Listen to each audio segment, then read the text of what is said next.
అందరికీ నమస్కారం.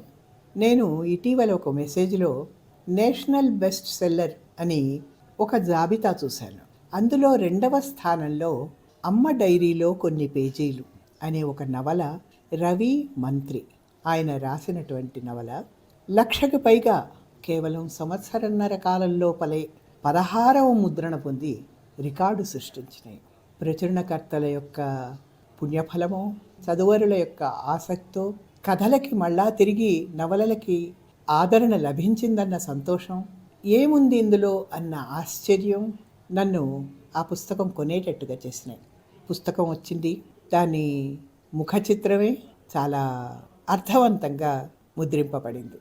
నాకు ఈయన గురించి ఏమీ వివరాలు తెలియవు, కానీ నవల ఇంత ఆదరణ పొందడానికి కారణం ఏమిటా అని మొదలు పెడితే నేను 2 రోజుల్లో పుస్తకాన్ని పూర్తి చేసేసాను.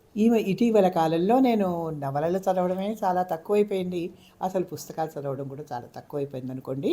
కానీ ఎందుకు ఇంత ఆదరణ ఎట్లా వచ్చింది, ఏంటి అని తెలుసుకోవాలన్న కుతూహలం నాలో మాత్రం పెరిగిపోయింది. అందుకనే కొన్నాను, చదివాను. చదివిన తర్వాత ఆలోచిస్తే వచ్చినటువంటి భావ పరంపర మీ అందరితో పంచుకోవాలని నేను చెప్తున్నాను.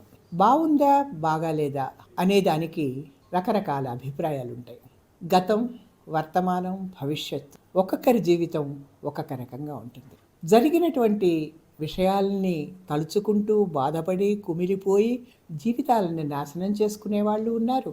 దాన్ని పక్కకు పెట్టి మళ్ళా ఒక కొత్త జీవితాన్ని ప్రారంభించడానికి నాంది పలికిన వాళ్ళు కూడా ఉంటారు. సుఖంగా శాంతియుతంగా సాగిపోయేటువంటి జీవన విధానం చాలామంది జీవితాల్లో మనకు కనపడుతుంది. ఇది చూడడానికి మామూలు ప్రేమ కథే, కానీ చదువుతుంటే అందులో బంధాలు, అనుబంధాలు, విలువలు, మనస్తత్వాలు, సంఘర్షణలు, సంక్లిష్టత, పరిస్థితుల యొక్క ప్రభావం, ఆచార వ్యవహారాలు, పెద్దల కట్టుబాట్లు, పిల్లలు వినడాలు, సంబంధ బాంధవ్యాలు, ఇవన్నీ కూడా స్నేహం, ప్రేమ చుట్టూతా తిరిగేటువంటి ఒక కథ.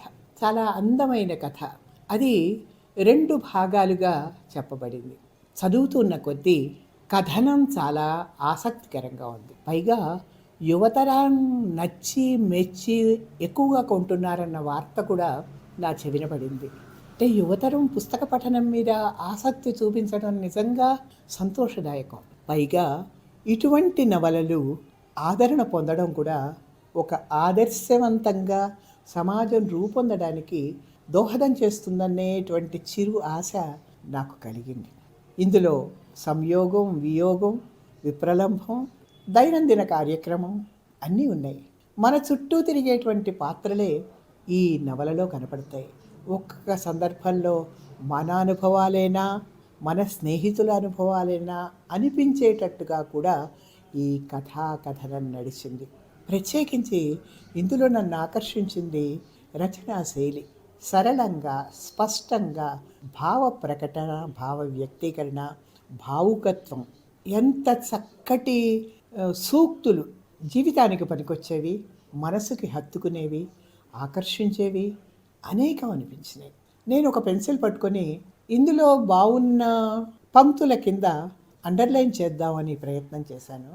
కానీ చాలా చోట్ల బాగున్నాయి, ఎన్నని నేను చెప్పగలను.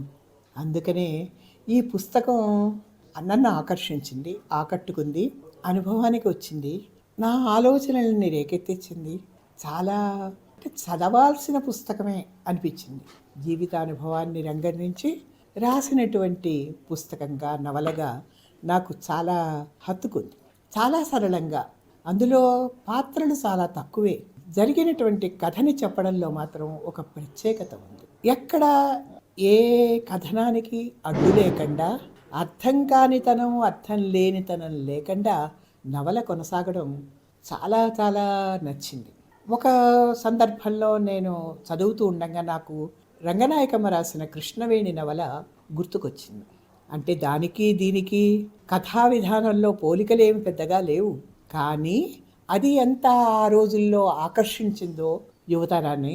ఈ నవల ఇంతమంది యువతరాన్ని ఆకట్టుకుంది మంచి రోజులు వచ్చినాయి నవలలకి, పుస్తక పఠనానికి అన్న సంతోషం, సంబరం మాత్రం నాకు కలిగింది. ఆ విషయం మీతో అందరితో పంచుకోవాలనేటువంటి ఆలోచన నాకు కలిగింది. ఎంతో కోపం, బాధ, శాంతం, నిదానం, అసలు మనిషికి ఇవి సాధ్యమా అనిపించేటువంటి సంఘటనలు, సందర్భాలు చాలా ఇందులో తటస్థిస్తాయి. చదువుతున్న కొద్దీ ఆసక్తికరంగా ఉంటుంది. ఆ చెప్పే పద్ధతి, ఆ పాత్ర నడుచుకున్న విధానం, ఇవన్నీ కూడా మనసును ఆకట్టుకుంటాయండి. నా ఉద్దేశం ప్రకారం ఎన్నో పుస్తకాలు మనం చదువుతూ ఉంటాం.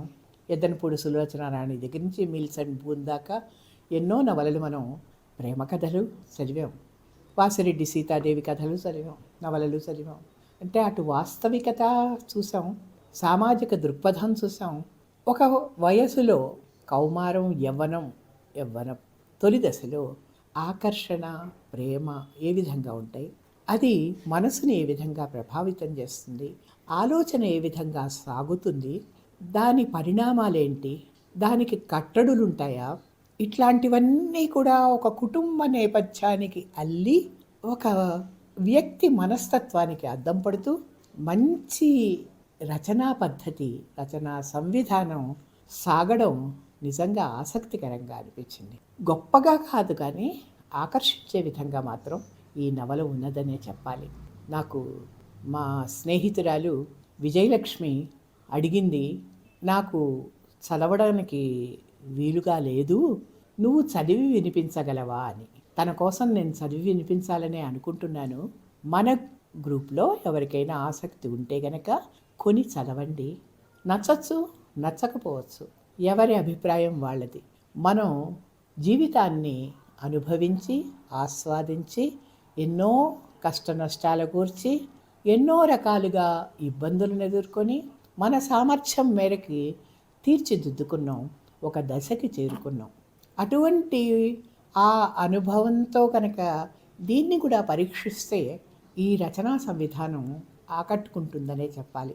ఎక్కువగా పేరు ప్రతిష్ట లేనటువంటి ఒక రచయిత ఈ పుస్తకాన్ని రాయడం, స్నేహితుల ప్రోద్బలంతో దాన్ని ముద్రించడం, దానికి అంతులేని వ్యాప్తి కలగడం, అది మనుషుల్ని ఆకర్షించడం, అందులోనూ యువతరాన్ని ఎక్కువగా ఆలోచింపచేసేటువంటి ప్రేమ కథ చాలా అందంగా తీర్చిదిద్దబడింది. ఇది ఒక ప్రత్యేకంగా అనిపించింది నాకు, మీతో పంచుకోవాలనుకున్నాను. మీరెవరికైనా వీలైతే కొనుక్కొని చదవండి, లేదా నేను విజయలక్ష్మికి చదివి వినిపించేటువంటి కథ మీకు కూడా షేర్ చేస్తాను.